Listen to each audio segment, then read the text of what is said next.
Good morning. It is Wednesday, November 12th. I'm Whitney Turner. Thank you for joining us for Catch Up Quick, WVLT's daily fastcast, airing 10:30 in the morning, Mondays through Fridays. Well, breaking news right now. Maryville High School will be dismissing early because of a gas leak. A spokesperson for Maryville City Schools says construction crews at the high school hit a gas line, which prompted staff to evacuate students this morning. The school will be dismissing at 11 a.m. And right now, Knoxville police are asking for help finding a man who they say shot into a home with children inside. KPD is looking for Tristan Weatherspoon on your screen now after the alleged shooting that happened last night on Fair Drive in North Knoxville. Police say they were called after multiple gunshots were fired into a home with a woman and two kids inside. No one was hurt in the shooting. Police believe Weatherspoon was targeting a man who was not in the home.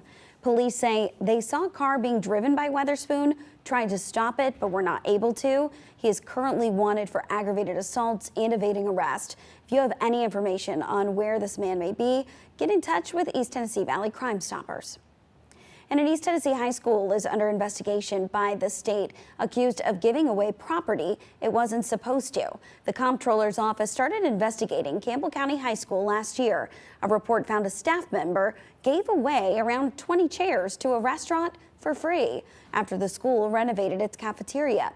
Well, the county's Board of Education policy says any surplus property has to be put up for sale. Officials say Campbell County Schools is now working to fix the issue. You can read the full report inside your WVLT News app. And a man charged in connection to a gas leak in Maryville has entered a plea agreement. Back in May, officials say Christopher Duke went to a gas substation and released large amounts of gas. They say he also used a metal lever to damage equipment there. As part of a plea agreement, Duke faces up to 20 years in prison. He also has to pay up to $250,000 in fines. Today, the House is back in session for the first time in almost 2 months. They are set to vote this afternoon on the Senate's bill, to reopen the government and officially end the longest shutdown in U.S. history. People have seen the effect of the shutdown at airports and at the grocery store with the pause of SNAP benefits. Meanwhile, we're learning new details in the ongoing legal battle over the SNAP program. The Supreme Court ruled the White House can withhold fully funding SNAP payments this month. Court justices extended a short-term order that would block full SNAP payments through tomorrow. The Supreme Court's ruling does not resolve ongoing issues with SNAP benefits, but it does appear to give Congress time to pass a funding deal. And food banks across Knoxville are getting some relief after council members unanimously approved an emergency ordinance by Mayor India Kincannon. The city of Knoxville will give $100,000 to food assistance programs. United Way of Greater Knoxville will also chip in and provide an additional $100,000. They'll open up an application process for groups who need money. About 35,000 people in Knox County rely on the SNAP program. And just in for people who rely on the benefits, the Tennessee Department of Human Services says some federal food services have restarted overnight here in East Tennessee, saying, quote, updated federal guidance was set out. Recipients have now received payments for November or soon will, the Tennessee Department of Human Services said. And President Donald Trump has issued a pardon for the husband of Tennessee Representative Diana Harshbarger. Robert Harshbarger pleaded guilty to distributing a misbranded drug and healthcare fraud more than a decade ago. The pardon comes days after the president endorsed Representative Harshbarger for re-election to Congress. And this weekend in East Tennessee, winter favorite is going to reopen. Ober Mountains says the snow tubing park opens Saturday. New this year, Ober is offering unlimited tubing sessions during day sessions and is also going to be offering tubing at night. Skiing returns next Saturday, just in time for Thanksgiving. Due to the freezing temperatures, Ober has been able to make snow for tubing and the slopes. We've got a link to get your tickets now inside the WVLT News app. And now, your first alert forecast with meteorologist Belle Oliver. Well, Can we take a second and talk about the weather whiplash we've experienced over the past few days? We were tracking storms last Friday, had flurries on Monday, had the auroras last night. Things starting to quiet down here in East Tennessee, tracking lots of sunshine coming over the next few days, and we will start a gradual warming trend as we look towards the rest of this week heading into the weekend.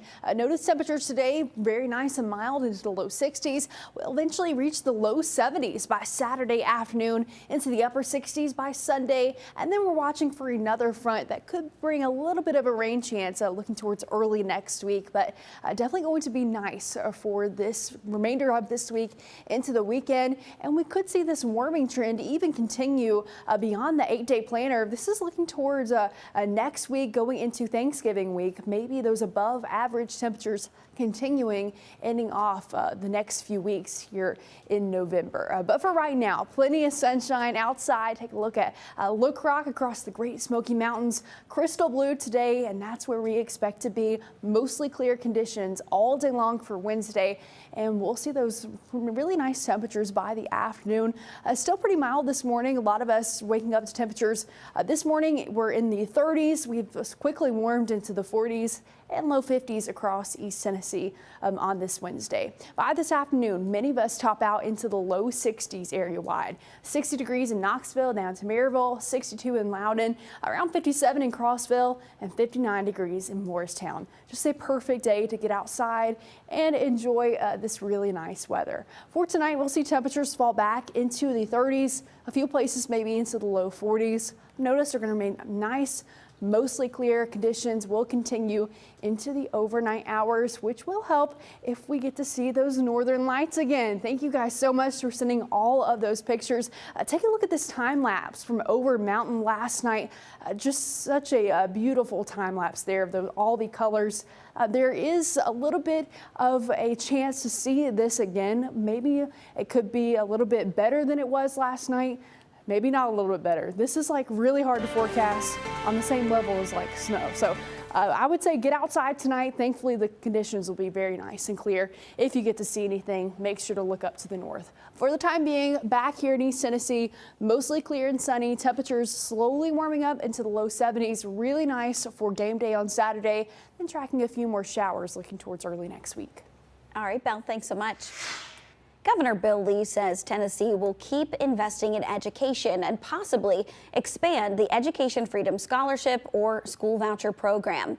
Data from October shows most students receiving vouchers come from major cities and wealthier zip codes. Governor Lee says his team's goal is to make sure vouchers are available to all families and that low-income families are prioritized. Governor Lee said they will continue to fund the public school formula, but he also wants to grow the voucher program. There were 40,000 requests for 20,000 scholarships. A great demand for this, and we see that demand continuing.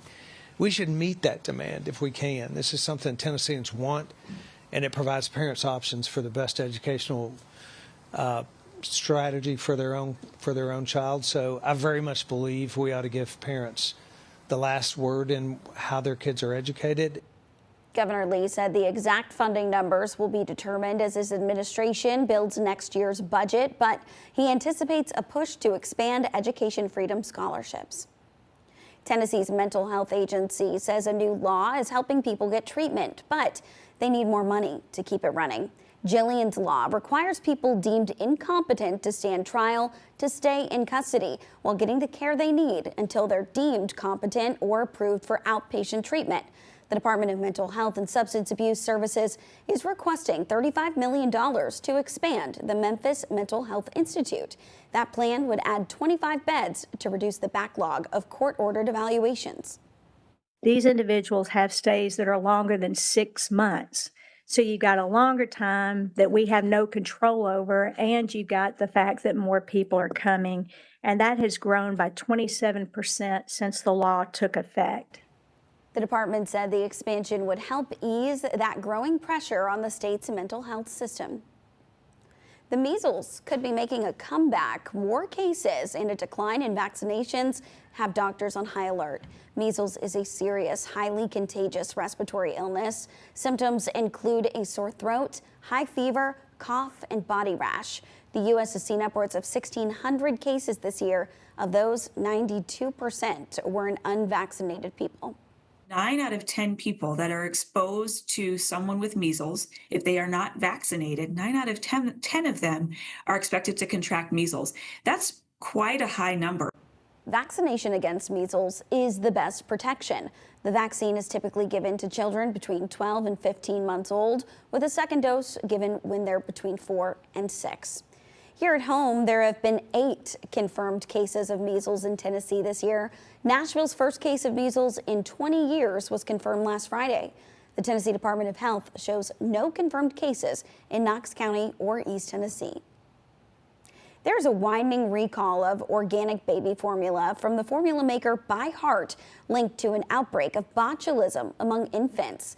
Botulism is a rare but serious illness that can make it difficult for a baby to breathe. At least 15 babies have been hospitalized across 12 states with infant botulism after consuming By Heart formula. Nationwide, there have been 84 cases of infant botulism in the last 3 months. Typically, there are about 100 cases in the entire year. Kids younger than 1 are especially vulnerable because their little bodies can't easily fight it off. Symptoms can include constipation, drooping eyelids, and babies may feel floppy.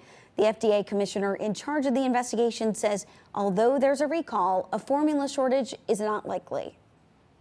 There's no risk of a supply shortage. I understand people have very raw memories of the last infant formula crisis years ago. Is the supply chain for baby formula in the United States safe? It is safe and it's strong, but it could be stronger. If you have By Heart formula, the FDA recommends throwing it out immediately. By Heart says they will replace it. If your child has already had some of the formula, watch for symptoms and contact a doctor immediately.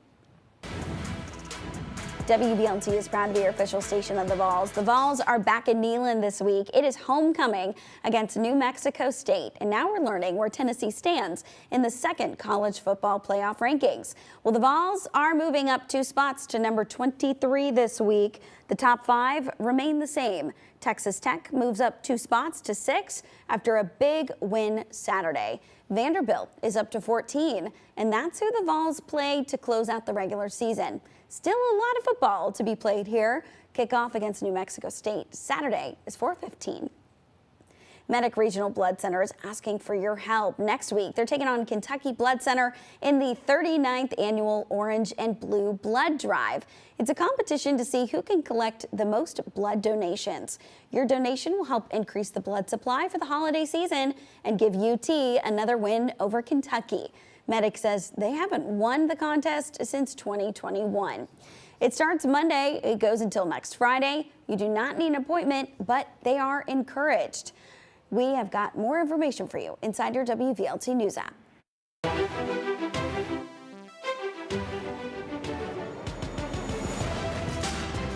We the People, celebrating 250 years of America. Sponsored by Garza Law Firm. And we are highlighting historic facts up to our nation's 250th birthday. On this date in 1945, Tennessean Cordell Hull was awarded the Nobel Peace Prize. The Pickett County native served as U.S. Secretary of War for 12 years during almost all of World War II. He had previously spent more than 20 years in Congress. Hull won the Peace Prize for his critical role in creating the United Nations. Thank you so much for joining us here. Remember, you can stay up to date on WVLT.tv, inside your WVLT News app, and on WVLT social media pages. We'll have your top headlines here at noon.